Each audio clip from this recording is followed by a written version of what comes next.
Les problèmes de ménisque, clairement, j'en ai régulièrement au cabinet. Des patients qui ont des douleurs de genoux, qui ont des genoux qui gonflent. Dans cette vidéo, on va regarder ensemble un petit peu qu'est-ce que c'est exactement grâce à Tonio, notre mannequin ménisque pour la journée. Oh, le petit clin d'œil coquin.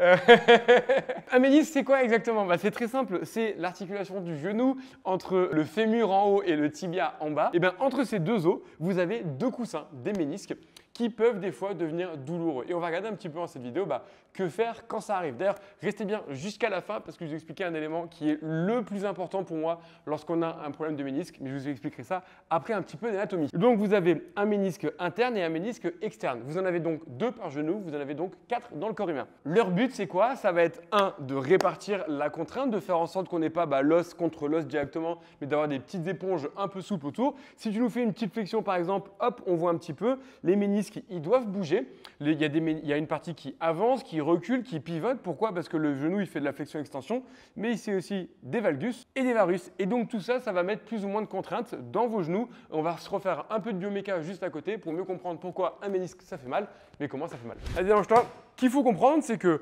autant quand je vous ai fait des vidéos sur l'arthrose de genou, le genou fonctionne de manière globale de la même manière. Là, il va vraiment falloir différencier le ménisque interne et le ménisque externe. D'ailleurs, si vous regardez cette vidéo parce que vous avez des problèmes de ménisque, il y a fort à parier que vous ressentiez la douleur un peu plus en interne ou un peu plus en externe, selon le ménisque qui va être atteint. On a souvent des patients qui nous décrivent des douleurs en barre dans le genou, des fois une barre un peu plus à l'arrière, mais elle est quand même très souvent latéralisée. Pour faire très simple, lorsque je fais une flexion complète du genou de Tonio, on a un mouvement global des 2 ménisques de la même manière avec de la corne antérieure et postérieure qui bouge, donc la partie avant et arrière du ménisque. Mais si par exemple, là je viens imprimer un mouvement qu'on appelle de valgus de genou, là on est en train de bouger les 2 ménisques de manière différente. Qu'est-ce qui se passe exactement? En fait, quand je fais ça sur le genou de Tonio, il est un peu raide le monsieur, je pense que tu dois le sentir dans ta hanche. Ouais. Mais du coup, quand je fais ça, je suis en train de ouvrir le compartiment interne et fermer le compartiment externe. Et à l'inverse, on va te mettre comme ça, je pense que tu seras sûrement un peu plus confortable. Lorsque je fais plutôt un varus, on va fermer à l'intérieur et ouvrir à l'extérieur.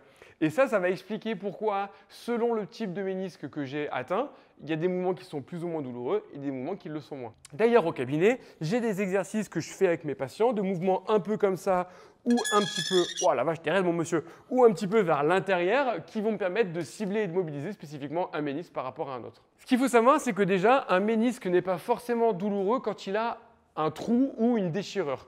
Un ménisque peut être douloureux ou bloqué ou gênant alors qu'il va parfaitement bien. D'ailleurs, j'ai une patiente récemment au cabinet qui avait un problème de ménisque, elle ne pouvait plus plier le genou. Elle a fait une imagerie, tout allait bien. Début de séance, elle était là. Fin de séance, elle était là, juste parce que ça manquait de mobilité. Si vous êtes dans cette situation-là, dans la vidéo, ça va vous aider grâce aux exercices. Par contre, il y a d'autres cas où les ménisques sont abîmés. On peut avoir des fissures et dans ce cas-là, les exercices et la rééducation vont vous permettre de vous aider. Comment bien faire bouger un ménisque? Déjà, si on se remet au sol, tu peux venir avec moi? Bien, on est bien. En fonction de votre sensation, si déjà vous savez que vous êtes plus sur un ménisque interne ou externe, ça peut vous aider, mais vous allez déjà pouvoir tester. Faites une flexion max, comparez votre genou avec problème de ménisque et celui qui n'en a pas et regardez, est-ce que j'ai une douleur plus en interne et est-ce que j'ai une douleur plus en externe? Et ça pourra vous aider. Ensuite, l'idée, ça va être de refaire un petit peu cette ouverture et cette fermeture. On va plutôt avoir tendance à essayer d'ouvrir le côté où le ménisque bouge moins.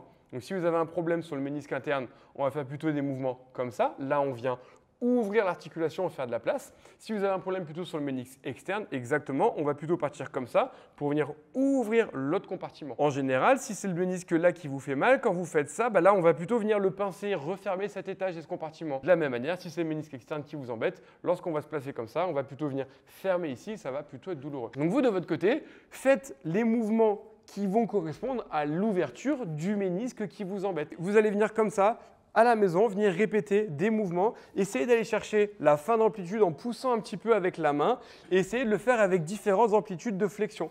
Donc vous me faites par exemple 10 répétitions comme ça, vous retendez un petit peu le pied, 10 répétitions à nouveau, vous retendez un petit peu le pied, 10 répétitions et vous recommencez. À l'inverse, si c'est dans l'autre sens, vous pouvez vous mettre un petit peu de côté, tu vas voir que tu as un qui est un peu raide de la hanche, ça va t'aider. 10 répétitions comme ça. Je tends un petit peu plus, 10 répétitions à nouveau etc., etc. Et ça, ce seront des bons exercices qui vont permettre de mobiliser spécifiquement vos ménisques, l'articulation du genou, et ça vous fera le plus grand bien. Derrière, ce qu'il faut aussi, c'est que votre genou bouge bien de manière globale. Donc les étirements en fait de un petit peu tous les muscles de la jambe vont vous faire du bien. Dans cette position, étirement des ischio-jambiers en se penchant en avant, ça marchera bien. Vous relevez la pointe de pied, vous étirez un petit peu les mollets exactement comme il est en train de nous le faire. Ce serait une très bonne façon d'étirer tous les muscles postérieurs. Si vous voulez étirer les quadriceps, tu sais le faire debout? Montre-nous ça. Exactement, ça c'est un étirement des ischio-jambiers.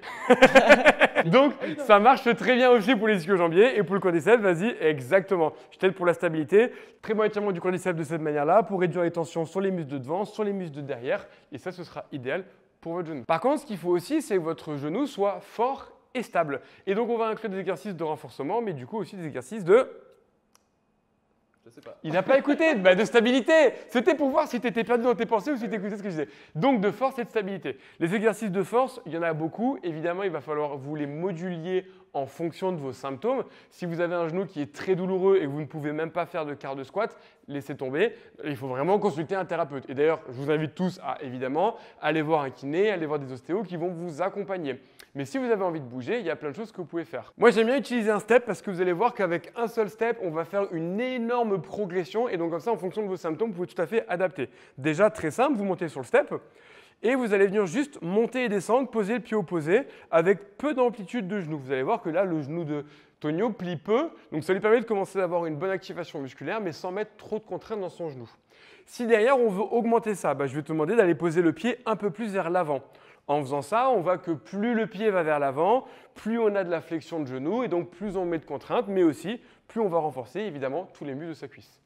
Si on veut continuer, cette fois on va partir plutôt sur l'exercice type fente. Tu vas doucement nous poser le genou au sol, tac, et tu remontes. Plus vous allez descendre en amplitude, plus vous allez évidemment mobiliser. Tu peux me faire des demi-fentes par exemple, et stop, tu remontes. Donc comme ça, vous pouvez tout à fait, grâce à Step et grâce à l'amplitude de mouvement, moduler en fonction de vos symptômes. Évidemment, je ne sais pas si la vidéo est sortie, si c'est le cas, je vous le mettrai juste là. Venir travailler des muscles, par exemple, comme le mollet, sera extrêmement pertinent pour votre genou.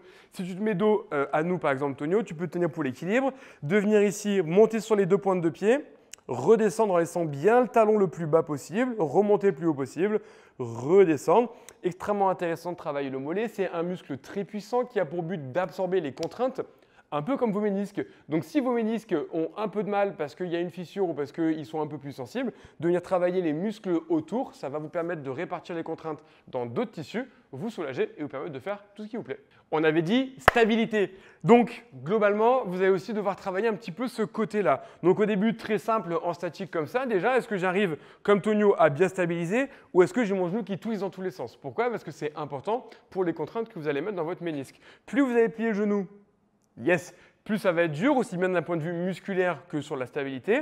Et d'ailleurs, je vais te demander par exemple d'aller toucher un point en externe et de revenir, d'aller toucher un point en interne et de revenir. Et là, ce qu'on voit, c'est que la stabilité, évidemment, est beaucoup plus difficile. Plus le point est écarté et vers l'avant, plus ce sera chaud. Plus le point est proche, si vous voulez commencer juste en touchant devant vous et revenir, ce sera une très bonne façon de faire. Est-ce que les sauts, par exemple, sont mauvais en soi?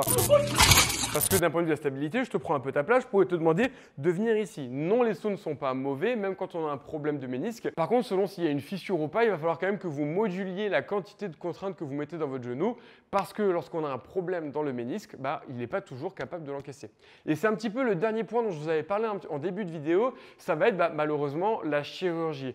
Les problèmes de ménisque au cabinet, j'ai vraiment des patients chez qui on arrive, lorsqu'il y a vraiment un problème à l'imagerie, une fissure, on arrive à bien les améliorer, mais malheureusement, il y a des fois où c'est chirurgical. Pourquoi est-ce qu'on ne peut pas toujours sauver un ménisque? En fait, ça va dépendre de la vascularisation. Si on reprend le ménisque, le genou, en fait, ce que vous voyez, c'est que la corne, elle n'a pas le même apport en sang dans toute la région. Il y a ce qu'on appelle une partie blanche qui est peu vascularisée, donc elle va moins bien cicatriser spontanément toute seule. Et il y a une partie qu'on appelle la partie rouge, qui elle, au contraire, elle a plein de sang, elle a plein de nutriments, donc dès qu'on lui met un petit coup de couteau, c'est pas grave, toute seule, elle cicatrise. Et donc, malheureusement, il y a des parties qu'on ne peut pas du tout faire cicatriser malgré les exercices. Et donc, dans ce cas-là, le chirurgien va les enlever complètement, ce qui permet de réduire les douleurs. Il y a des fois aussi où il va juste suturer la cicatrice ou le coup de couteau, entre guillemets, ou la fissure qu'on verra à l'imagerie. Ça aussi, on a des très bons résultats au cabinet. Enfin, dernier point, il y a ce qu'on appelle des fois des anses de saut. Donc là, c'est carrément une partie du ménisque qui pourrait se retourner, entre guillemets, on va dire, sur elle-même, qui peut complètement vous verrouiller le genou. Et là, une fois encore, la kiné est très limité, il faut connaître ses limites, même si je suis le premier à essayer de vous faire des vidéos pour vous aider sur les problèmes de ménisque. Malheureusement, il y a des fois où la seule solution restera chirurgicale, mais là, évidemment, il vous faut dans un premier temps un rendez-vous avec un chirurgien et dans un deuxième temps avoir fait vos séances de kiné parce qu'avec du renfort, de la mobilité et de la stabilité, on peut sauver des ménisques. J'espère que cette petite vidéo vous a plu, vous a aidé si vous avez des problèmes ou des questions vis-à-vis des ménisques. Si c'est le cas, pensez à mettre un gros pouce bleu. Si vous voulez en savoir plus, vous mettez vos questions dans les commentaires, ce sera Tonio qui va répondre d'ailleurs. Et puis si ce n'est pas le cas, pensez à vous abonner. Merci Tonio. Cette position assise et vous allez venir. Oh putain les prises et le Perrier. Fallait nous faire une clause François.